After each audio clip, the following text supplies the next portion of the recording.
Bismillahirrahmanirrahim. Assalamualaikum warahmatullahi wabarakatuh. Perkenalkan, nama saya Puji Hastuti dari kelompok 3.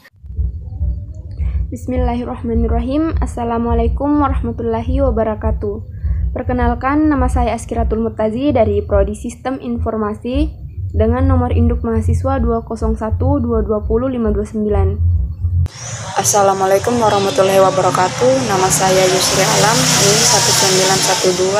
1912208007. Assalamualaikum warahmatullahi wabarakatuh. Perkenalkan, nama saya Mirsan dengan NIM 2012-20539. Kami akan mempresentasikan hasil kerja dari kelompok kami, yaitu mengenai data reduction atau reduksi data.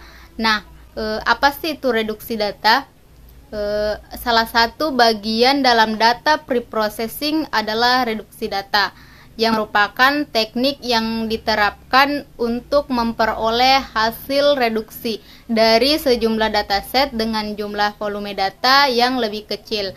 Kemudian konsep dasarnya adalah pengurangan jumlah data yang banyak ke bagian yang bermakna saja. Kemudian tujuan dari data reduction ini adalah untuk mengatasi keterbatasan penyimpanan data dalam database dan untuk mengatasi lamanya waktu yang dibutuhkan untuk menganalisis data yang kompleks.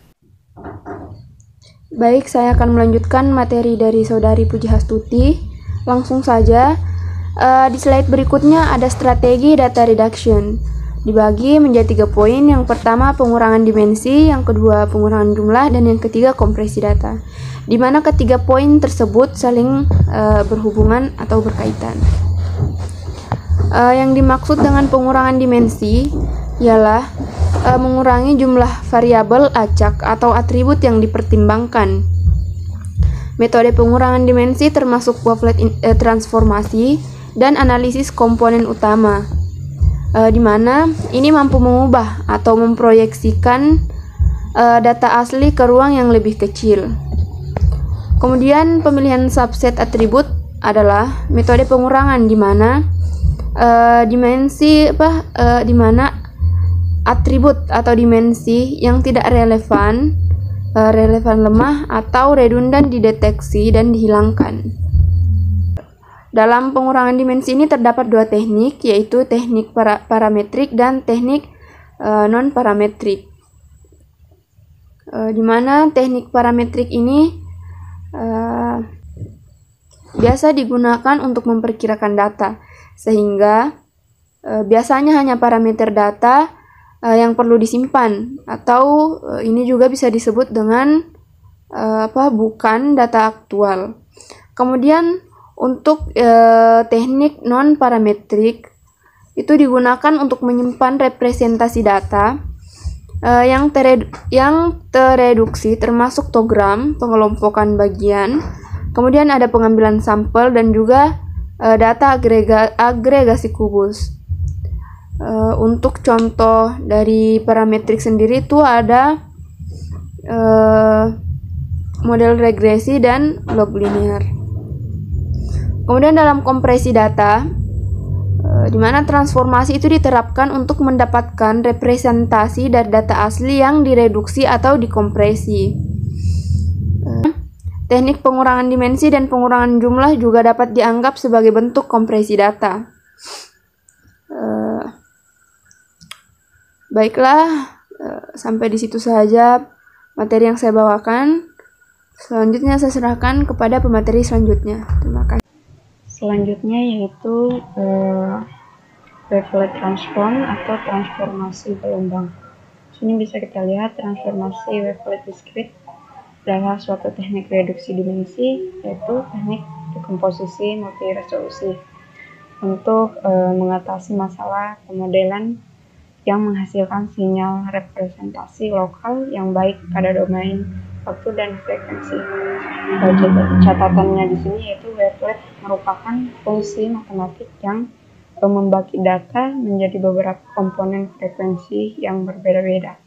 Kemudian dilakukan analisis untuk masing-masing komponen menggunakan resolusi sesuai dengan skalanya.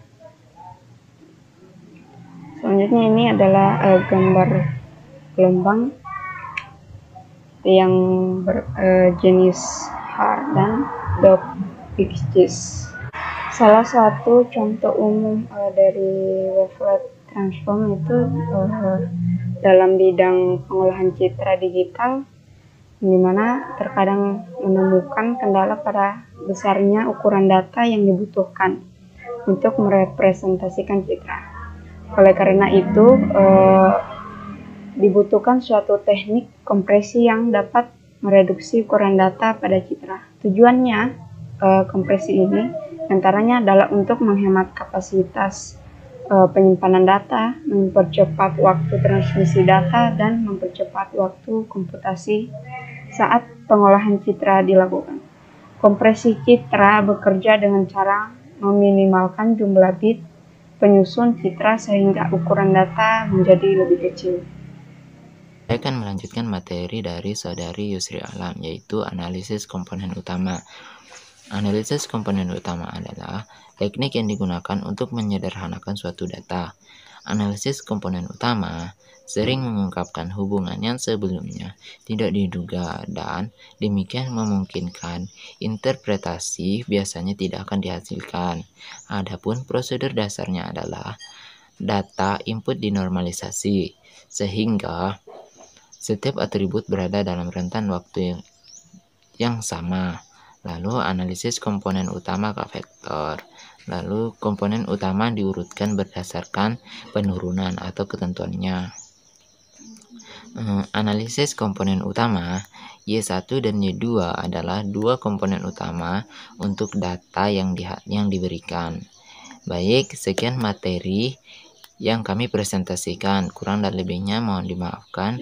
Saya akhiri dengan Assalamualaikum warahmatullahi wabarakatuh.